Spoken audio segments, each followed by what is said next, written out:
It was very hard because we had this little girl who was just adorable.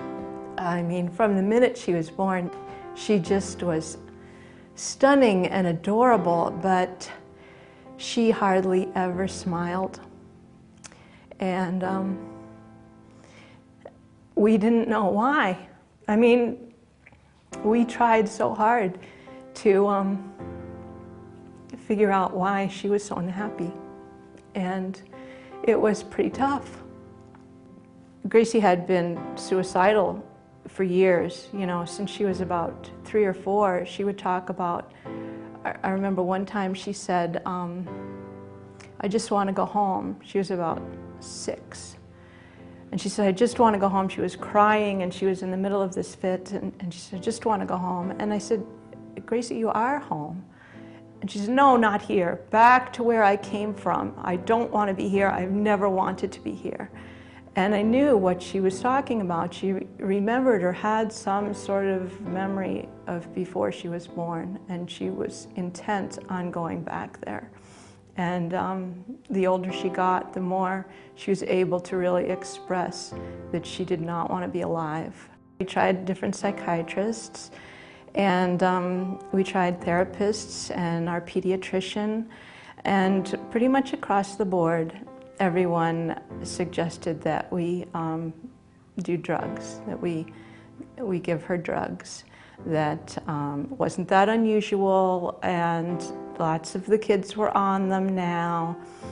But, you know, every time I would look into it, I just felt in my heart it wasn't the right thing to do. As we were dealing with that, and we were dealing with everybody across the board saying medicate her, we did feel by the time she was 11 that maybe we should just give in and medicate her. And I called this one psychiatrist. He was the only one that was in our area. And I said, fine, I will medicate her.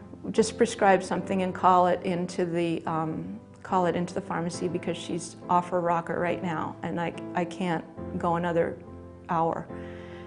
And he said, no, I won't. You have to come in. And I thought he just wanted another fee, making me come in. And he said, you have to come in and I will explain to you what the medications are and what their side effects are and the pros and cons of each one. And then you go home to your husband and you talk to him about it, and then you let me know. I was really angry with him for not just calling it into the pharmacy, because I needed it right away. But I went in that afternoon and he described all of these antipsychotic medicines and antidepressives and all of the different options that we had, and I wrote it down. You know, I brought a sheet of loose leaf and I wrote down everything so I could go back to Chris.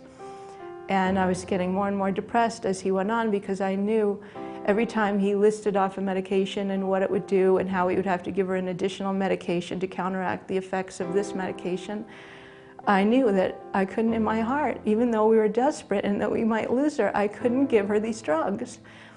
But I took down all the information and I went home to Chris and I told him, I'm going to tell you what I heard, and you can make up your own mind. So I read through the whole thing and I tried to be very impartial. And I got to the end of it, you know, this is this drug and this is what it will do. And I said to him, I don't know how you feel about it. You probably are going to tell me this second one is probably what we should do, but I can't see us giving her these. And he said, I can't either. I was sitting on the porch swing, and the house was fairly quiet. And I think they were all watching a video. I think all 3 kids were watching a video. And Chris came home from grocery shopping, and he had a magazine in his hand. And I was feeling pretty low. You know, we had just the day before gotten this report, and I didn't know what we were going to do. I didn't even know if I could keep Gracie in the house. I didn't know who to ship her off to. I was worried about the other 2 kids. And he had this magazine, And he tossed the magazine to me and he said, "There might be something in this magazine for us." And I said, "What?" And he said, "Look there, it says 4 vitamins for mental health or something." And it was the Discover magazine where True Hope had the big article. And I picked it up because I thought vitamins sound better. And I read this article, and it was a life-changing moment. I can be back on that porch swing right now, and I can remember exactly how I felt reading that article and realizing this was going to open the door for my daughter somehow, some way. This program in Canada, these people are going to help me. That first year, I would definitely say to parents who have their kids on this, I know, I hope for you that it's really a smooth start and transition, but if it's not, don't despair, because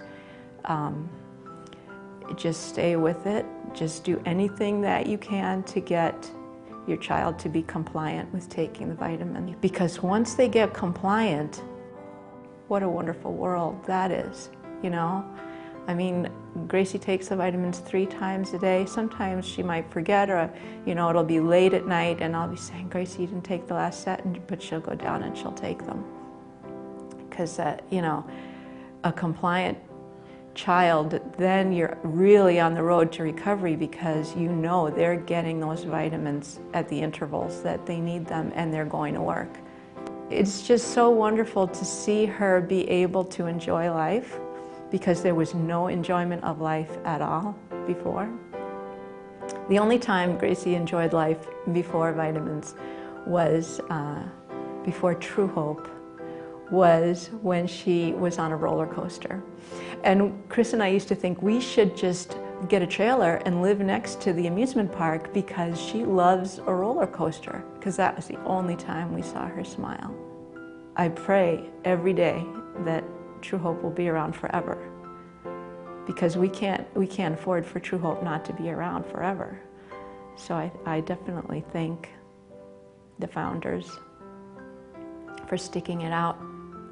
Hard times sometimes.